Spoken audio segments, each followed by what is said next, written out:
I'm Tori, 32 years old, and 2 weeks ago, my sister accidentally added me to a family group chat called Real Family Only. 847 messages, 7 years. They called me the charity case. They placed bets on when I'd fail. They celebrated when my marriage fell apart.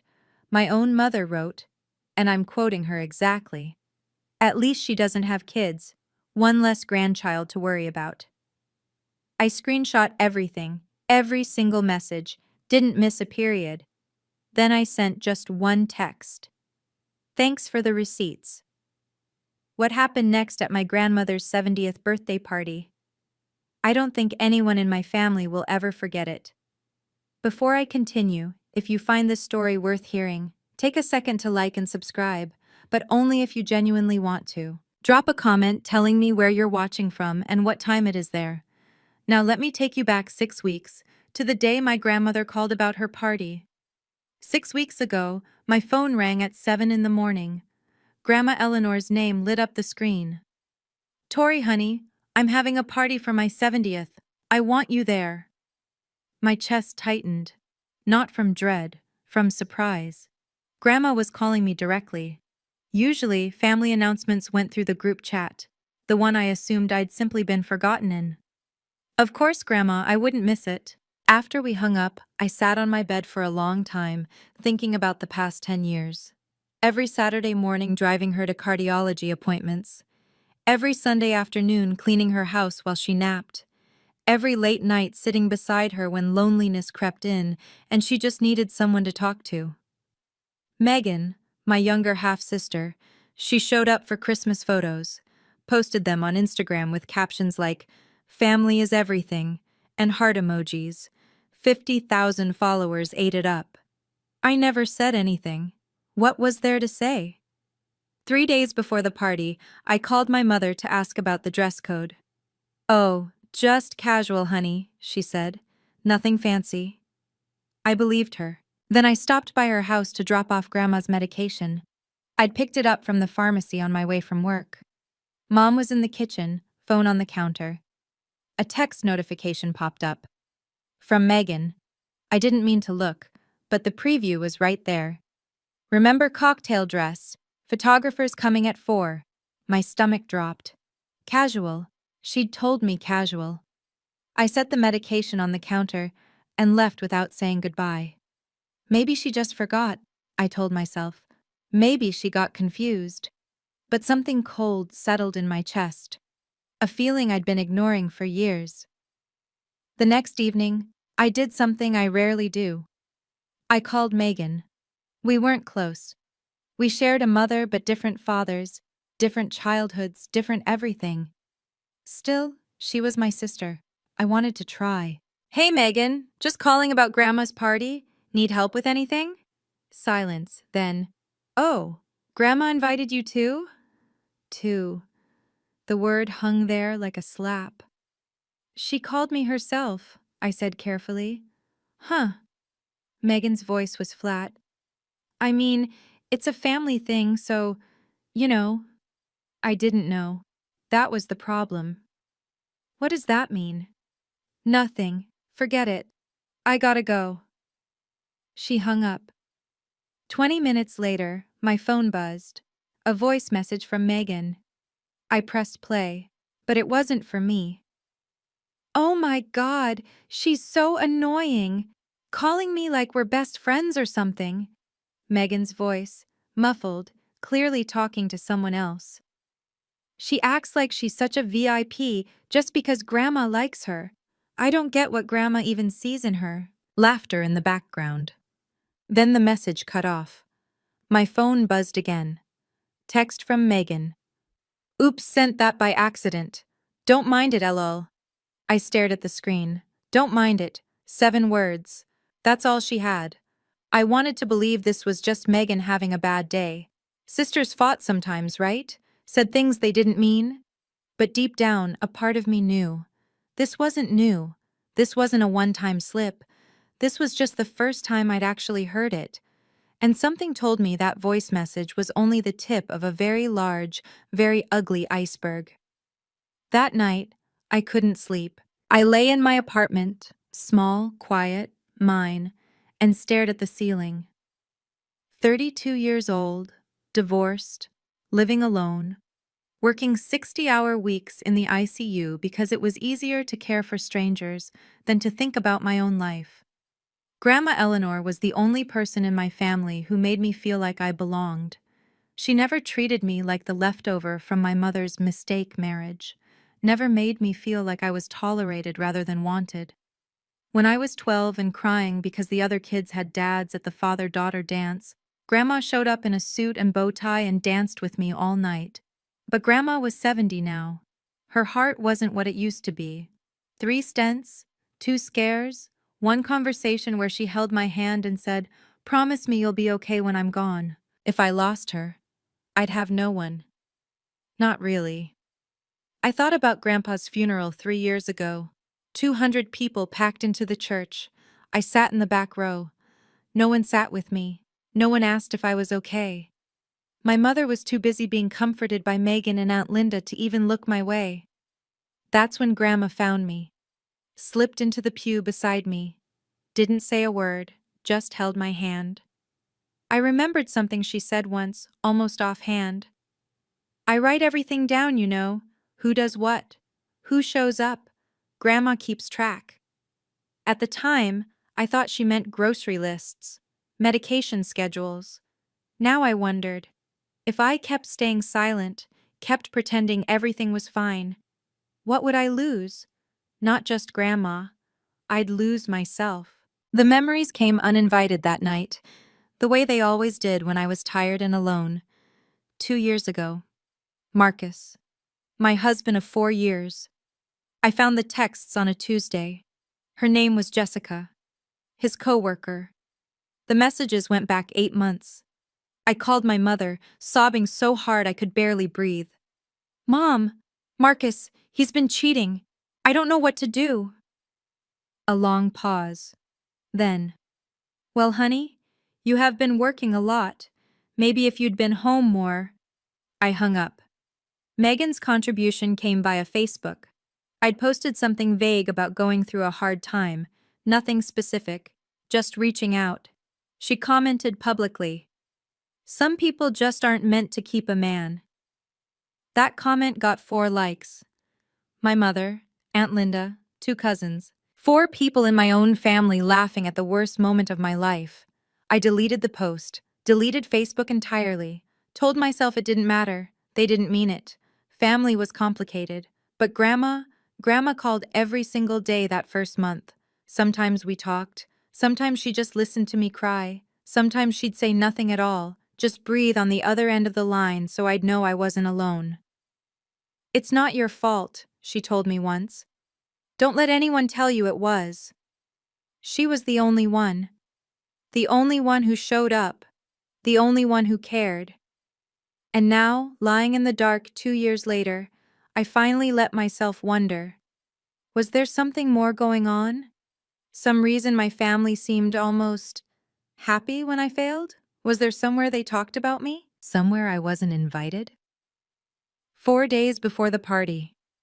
11 p.m. I was reading in bed, finally starting to relax.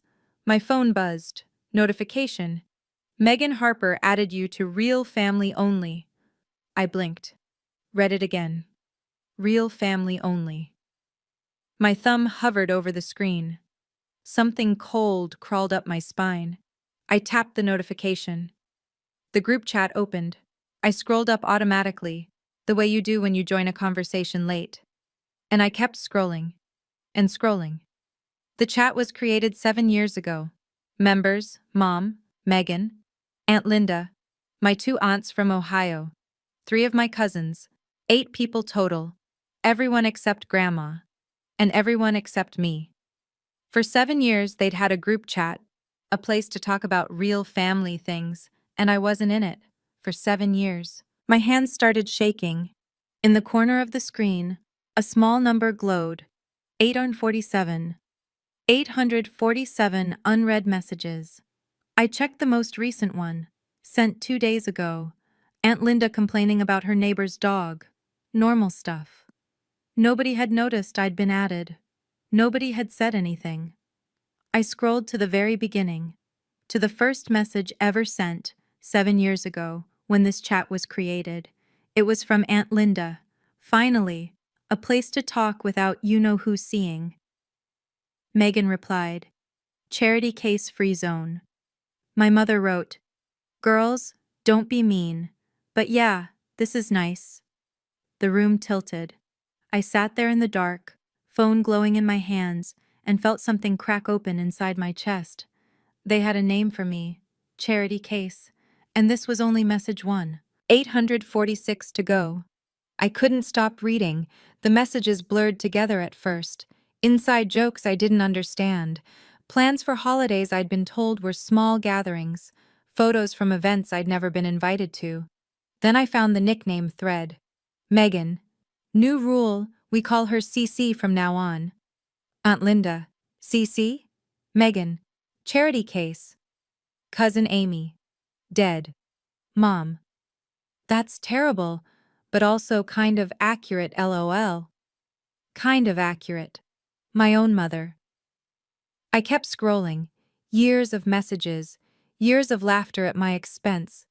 When I lost my first nursing job at 26, budget cuts, not performance, they celebrated. Aunt Linda. Called it. Knew she couldn't hack it. Megan. How long till she asks Mom for money? Mom. She won't. Too proud. That's the problem with her. When I started dating Marcus? Megan. OMG, CC has a boyfriend, taking bets on how long this lasts. Aunt Linda. I give it 2 years max. Cousin Amy.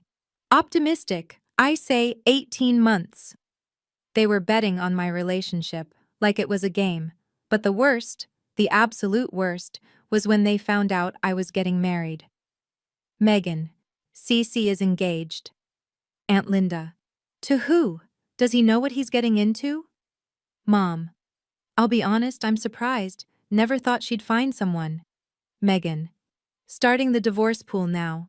I got $50 on under 5 years. Aunt Linda. I'll take 3. Mom. You girls are awful. Put me down for 4. My mother bet on my marriage failing. My mother. I sat in the dark, tears streaming down my face, and read every single word. I found the divorce messages at 2 a.m. My hands were cramped from scrolling.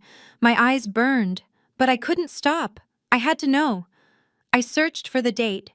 2 years ago.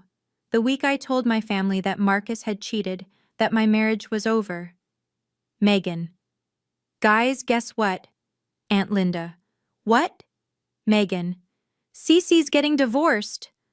Aunt Linda. No way. Finally. I knew it. Cousin Amy. Who won the bet? Aunt Linda. Wait, let me check. 4 years and 3 months. That's closest to my 3-year guess. Megan. Ugh, fine. But I was close with 5. Aunt Linda. Pay up, ladies. $50 each. I stopped breathing. They'd actually collected money on my divorce. But it got worse. Mom. Just got off the phone with her. She was crying. Aunt Linda. And? Mom. And nothing. She'll get over it. At least she doesn't have kids. One less grandchild to worry about. Megan. Silver lining. Cousin Amy. Honestly, though, who would cheat on someone that boring? Megan.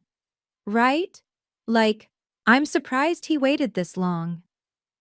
47 messages followed. Analyzing my failed marriage, speculating about what I did wrong, celebrating that I was alone.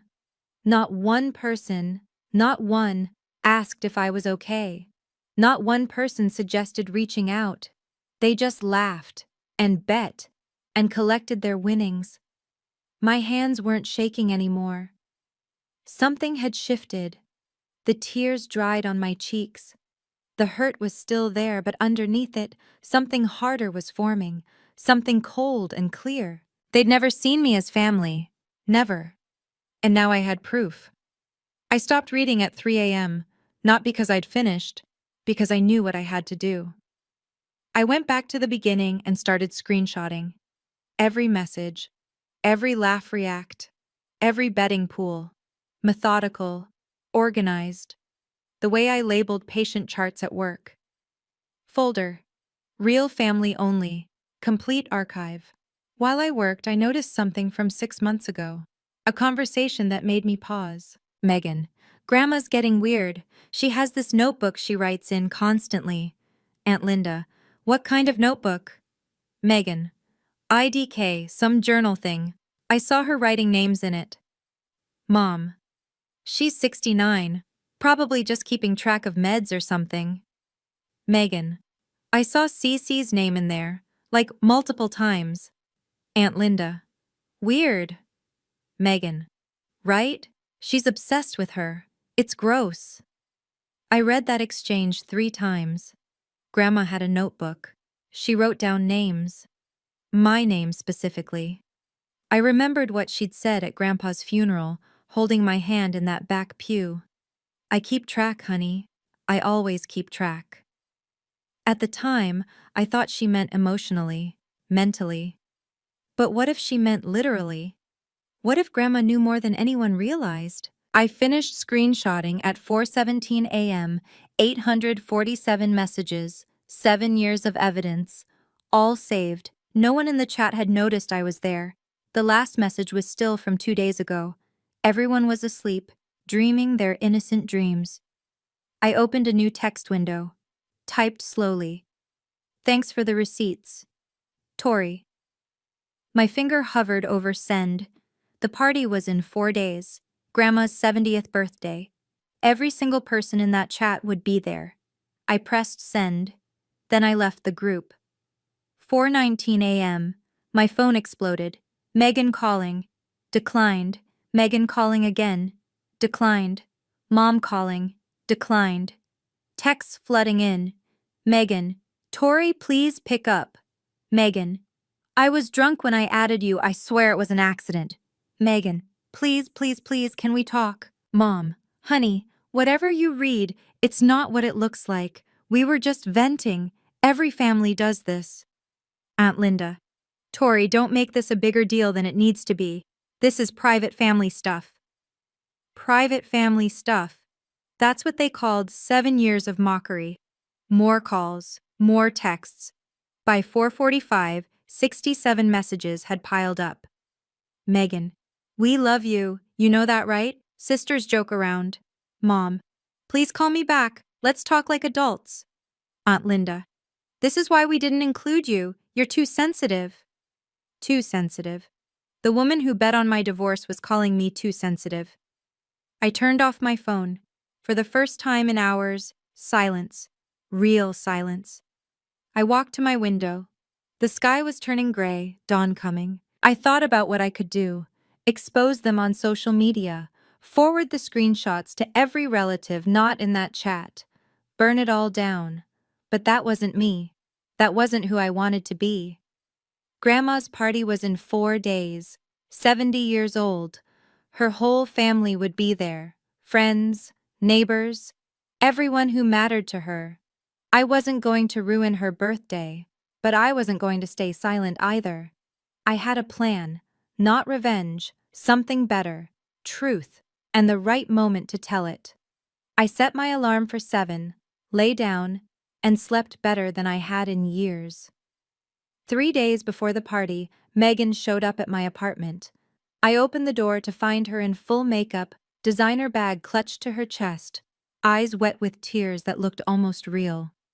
Tori, please, can we talk? I stepped aside, let her in, said nothing. She perched on the edge of my couch like she was afraid to touch anything. I'm so sorry. You have to believe me. That chat? It got out of hand. We never meant. You bet on my divorce. She flinched. That was Aunt Linda's idea. I went along with it. I was young. You were 22. And you did it again last year when you bet on whether I'd get promoted. You saw that? I saw everything, Megan. The tears stopped. Something harder flickered in her eyes. Calculation. Okay, fine. But you can't tell Grandma. She's fragile. This could literally kill her. I almost laughed. Now you care about Grandma's health? I've always cared. You visited her twice last year. I visited every week. I have a business to run. You have an Instagram account. We stared at each other. Sisters by blood, strangers by choice. I'm going to the party, I said quietly. Because Grandma invited me. What happens there? We'll see. You can't do this to the family. I'm not doing anything. I walked to the door, opened it. I'm just done pretending. Megan stood slowly. At the threshold, she turned. You know, this is why no one likes you. You always have to be the victim. And you always have to be the villain. Guess that makes us even. She left without another word. 3 more days until the party. The day arrived. Clear sky, perfect weather. Grandma's backyard transformed into something out of a magazine. White chairs, string lights, a photographer circling like a well-dressed vulture. I wore a cocktail dress. Navy blue. Understated. I'd done my own research this time. When I walked through the gate, my mother's face went pale. Megan grabbed her arm. Aunt Linda spilled wine on her sleeve. They'd hoped I wouldn't come. Tori! Mom recovered first, smile plastic. You made it. Grandma invited me. Of course she did. For the next 2 hours, I was invisible. When group photos happened, I was directed to the back row. Better lighting up front, Mom explained. You understand? When appetizers were passed, servers walked right by me. When guests asked who I was, Megan answered before I could. Just a cousin. Just a cousin. Her own sister. The photographer gathered us for a family portrait. Mom positioned everyone carefully. Herself next to Grandma, Megan on the other side, Aunt Linda beside them. Tori, honey, can you maybe stand behind? I took my place in the back, partially hidden by Cousin Amy's boyfriend. One of my great aunts, someone who wasn't in the chat, leaned over. Aren't you Diane's older daughter, the nurse? Yes. Why aren't you in the front? You should be with your mother. Before I could answer, Grandma's voice cut through the chatter. Quiet, but clear. Tori, sweetheart, come sit with me for a moment. My mother's smile flickered. Megan's jaw tightened. I walked to Grandma's chair. She took my hand, squeezed it. Stay until the end tonight, she whispered. Grandma has something to say. Her eyes held mine, sharp, knowing. My heart began to pound.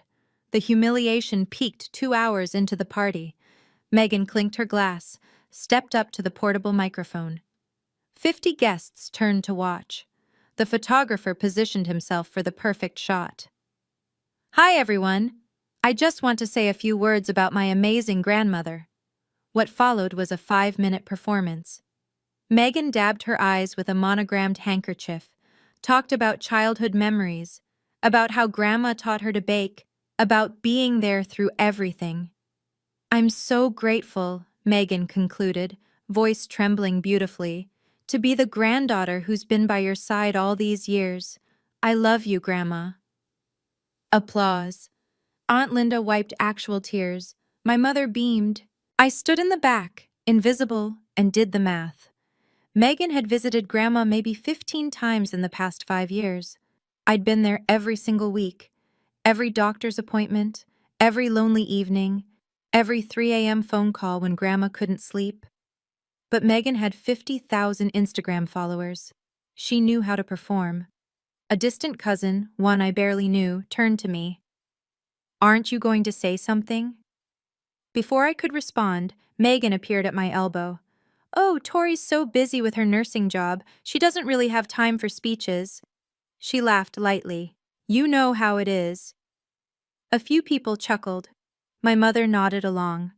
I felt the weight of 60 pairs of eyes, some curious, some dismissive, most already looking away. A week ago, I would have smiled and disappeared, but I had 847 reasons to stay. That's okay, I said evenly. Grandma knows who's actually been there. Megan's smile froze. Across the lawn, Grandma caught my eye. She nodded once, almost imperceptibly. Not yet, that nod said. But soon. The party was winding down. Guests gathered their things, said their goodbyes. Then Grandma stood. She moved slowly. 70 years will do that. But her voice carried across the entire yard when she tapped her glass. Everyone, please, stay a moment longer. 60 people went still. Grandma rarely spoke publicly. When she did, people listened. It's my 70th birthday, she smiled. An old woman's allowed to make a speech. Polite laughter. My mother relaxed slightly. I want to talk about family, Grandma continued, about what it really means. Megan straightened her dress, preparing for another round of praise. Specifically, I want to talk about the person who's actually been there for me these past 10 years. The air changed. I felt it before I understood it. Someone who drove me to every doctor's appointment when my heart started failing. Someone who cleaned my house every Sunday. Someone who sat with me through the long nights when I was scared and couldn't sleep. My mother's face had gone gray. Someone, Grandma said, who never posted about it on social media, never asked for credit, never even complained. She turned and looked directly at me. Tori, come here, sweetheart. The crowd parted. I walked forward on numb legs. Grandma took both my hands in hers. This is my granddaughter, my real family. Megan stepped forward. Grandma, that's so sweet, but we're all family. I'm not finished. Megan stopped. Grandma reached into her cardigan pocket and pulled out a small leather notebook. Brown, worn, filled with handwriting. I recognized it. I'd seen it on her nightstand 100 times. I've been keeping records, Grandma said, for 10 years. Everything. And tonight, I'm going to share some of it. Grandma opened the notebook. Her hands were steady. March 15th, 2019. Tori drove me to my cardiology appointment. Megan said she was busy. She flipped a page. August 22nd, 2020. Tori cleaned my house, did my laundry, made me soup. Diane promised to visit but canceled. The silence was absolute. January 5th, 2022. I fell on the stairs. Tori arrived in 20 minutes. Stayed all night. Grandma looked up. Megan posted a spa day on Instagram that afternoon. Megan's face was white. Grandma, I didn't know. September 17th, 2024. Grandma's voice hardened. Tori's divorce was finalized. I called her every day for a month. Her own mother didn't call once. My mother stood frozen, mouth opening and closing like a fish. 10 years of entries, Grandma said. I wrote down everything, every visit, every absence, every excuse. She closed the notebook. I know who showed up, and I know who didn't. The crowd shifted. People were looking at Megan differently now, at my mother, at Aunt Linda. Grandma, Megan's voice cracked. You don't understand. Tori, she's not. We were just. Sit down, Megan. It wasn't a request. Megan sat. My mother finally found her voice. Mom, please, there's been a misunderstanding. We love Tori. We express it differently. Do you? Grandma's eyes were steel. Is that what you call it? The silence stretched. Someone coughed nervously. I stood beside my grandmother, her hand still gripping mine, and watched my family's carefully constructed facade crumble in real time. But Grandma wasn't finished.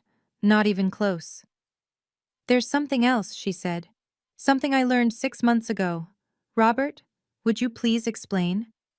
In the crowd, Uncle Robert, Aunt Linda's husband, slowly rose to his feet. Right now, if you're wondering, wait, what's about to happen? I was wondering the exact same thing. Before I tell you what Robert said, I have to ask, do you think Grandma already knew about the group chat? Comment, she knew, or no way, below. And if you're invested in this story, hit subscribe so you don't miss the ending. Okay, back to the party. Robert stood slowly, adjusting his tie. Aunt Linda grabbed his arm. Robert, what are you doing? He looked at her. something unreadable in his eyes. The right thing, finally. He turned to face the crowd. 6 months ago, I accidentally saw a group chat on my wife's phone. It was called Real Family Only. I read through it. Linda's grip tightened. Robert, don't. I read 7 years of messages, Robert continued, steady as a courtroom deposition. Mocking Tori, calling her names, betting on her failures, celebrating her divorce. Gasps rippled through the crowd. People turned to stare at Linda, at my mother, at Megan. I told Eleanor everything, showed her screenshots. Grandma nodded. I've known for 6 months. I've read every message. The ground seemed to tilt beneath my family's feet. Megan stood abruptly. That's private. You had no right. 847 messages, Grandma said quietly. I read them all. Charity case, the bets, the celebration when Tori's marriage ended. Her voice cracked. My own daughter wrote that she was relieved Tori didn't have children. My mother started crying. Mom, I didn't mean... One less grandchild to worry about. Those were your exact words, Diane. The crowd was deathly silent.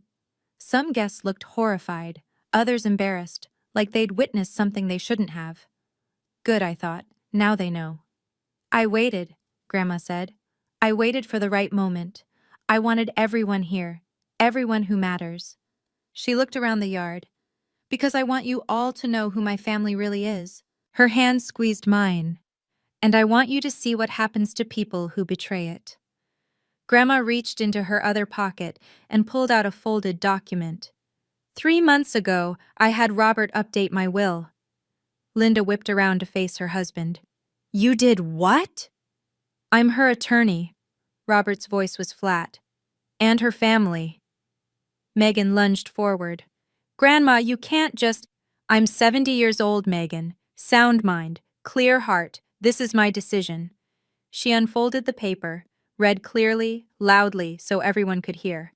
My house, this house, will go to my granddaughter, Tori Reynolds. She has cared for it, cleaned it, and filled it with love for 10 years. She's earned it. The crowd murmured. Megan looked like she'd been slapped. The remaining assets will be divided equally among my children and grandchildren, as is fair. She looked up, met my mother's eyes. This isn't punishment, Diane. It's balance. Tori gave 10 years of her life to this family without asking for anything. The least I can do is make sure she's not left with nothing. This is insane, Linda hissed. Tori isn't even... She's not really... Not really what? Grandma's voice went cold. Not really family? Is that what you were going to say? In front of everyone? Linda's mouth snapped shut. Tori is my granddaughter, my blood. And more importantly, she showed up, every single time. Grandma turned to the crowd. That's what family means. Not group chats, not Instagram posts, not betting pools on someone's failures. She carefully refolded the document. I've made my decision. It's legal. It's done. Megan started crying.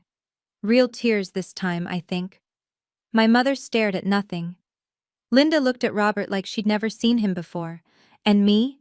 I just held Grandma's hand. Grandma turned to me. Do you want to say anything, sweetheart? 60 faces watched, some sympathetic, some shocked, some, my mother, Megan, Linda, devastated. I stepped forward, let go of Grandma's hand.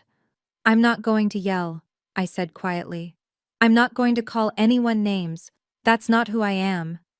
Megan wiped her eyes. Tori, please, we can fix this. I have 847 screenshots, Megan. There's nothing to fix. She flinched. For 7 years you had a chat called Real Family Only. You excluded me, you mocked me, you bet on my failures. I looked at my mother. You celebrated the worst day of my life. Mom opened her mouth, closed it. No defense left. So here's what I want to say. I'm done. The word hung in the air. Final. I'm not angry. I'm not bitter. I'm just done. I looked at each of them in turn.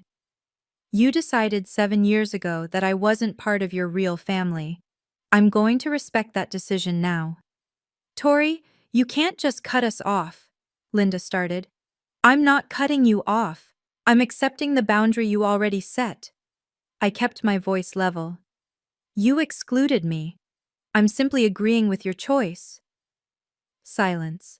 I turned to the crowd, to the cousins who weren't in the chat, to Grandma's friends, to the neighbors who'd watched me come and go for a decade.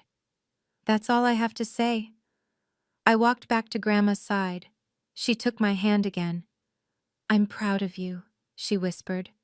And for the first time in a very long time, I was proud of me too.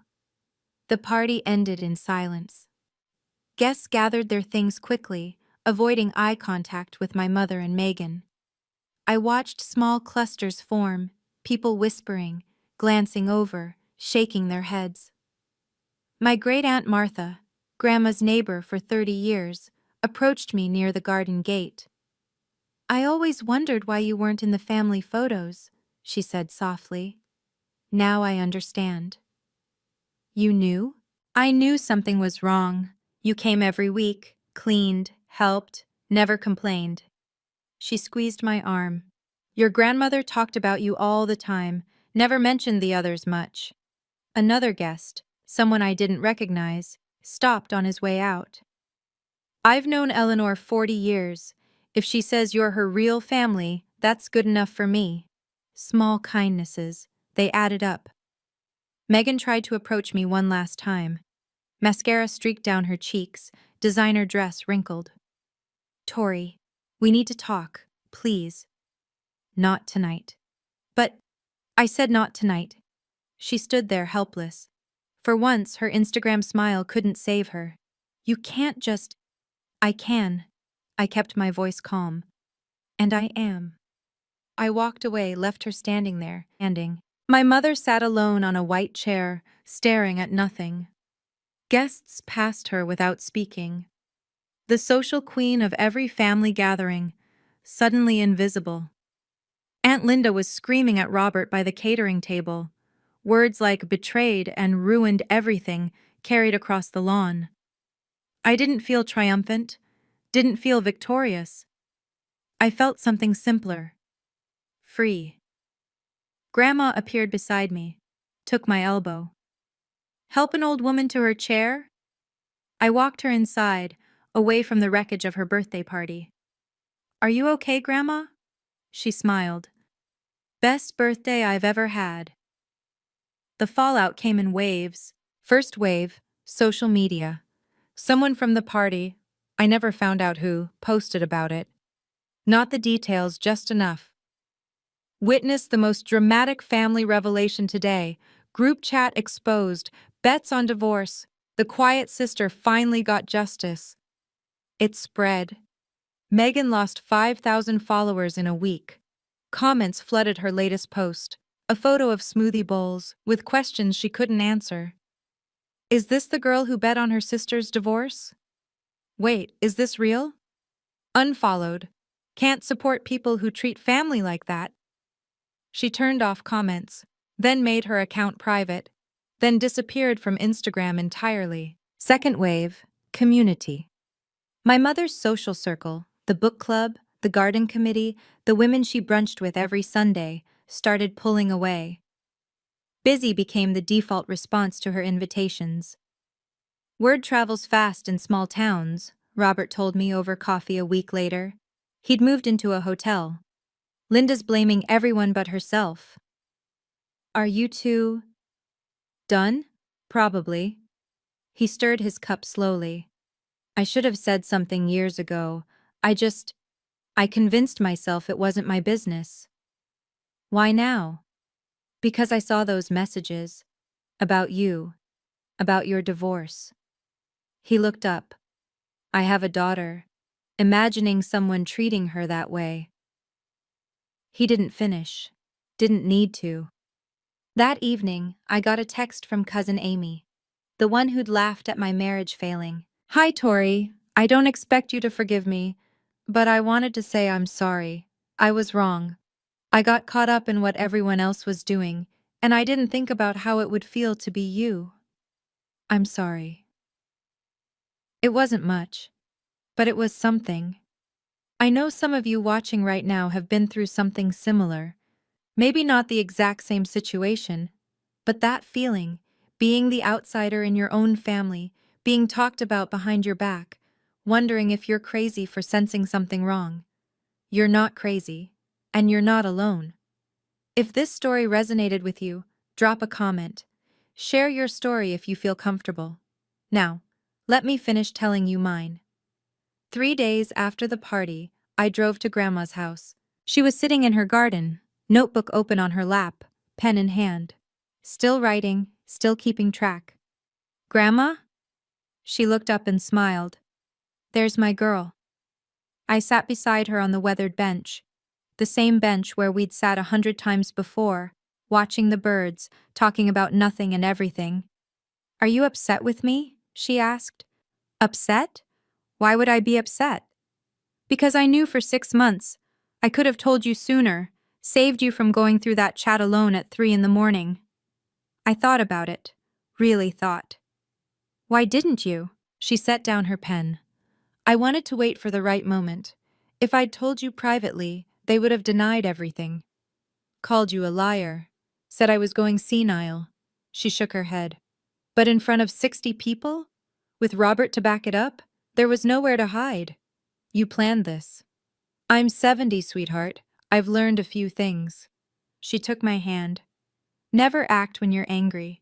Wait until you're calm, then you'll know what you really want. What did you really want? Justice for my granddaughter. And the truth in the light where everyone could see it. She squeezed my fingers. They'd been hiding in the shadows for 7 years. Time to turn on the lights. We sat in comfortable silence. Birds sang. The afternoon sun warmed our faces. I love you, Grandma. I love you too, Tori. More than you know. She picked up her pen again, opened her notebook. Now, let me write today down. Tori visited. Good conversation. She's going to be okay. She was right. I was. 2 weeks later, my mother knocked on my door. She looked smaller somehow, older, no makeup, hair unbrushed. She clutched a photo album to her chest like a shield. Can I come in? I stepped aside. Didn't say yes. Didn't say no. She sat on my couch, the same spot Megan had occupied weeks ago. She opened the album, baby pictures, my first steps, my kindergarten graduation. I don't know where I went wrong, she whispered. You were my first baby. I loved you so much. Then what happened? She stared at the photos.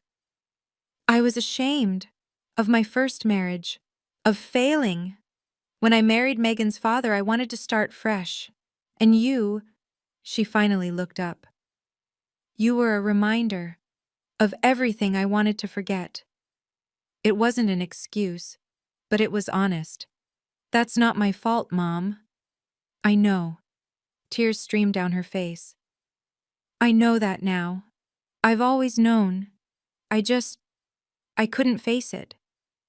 We sat in silence, a lifetime of hurt between us.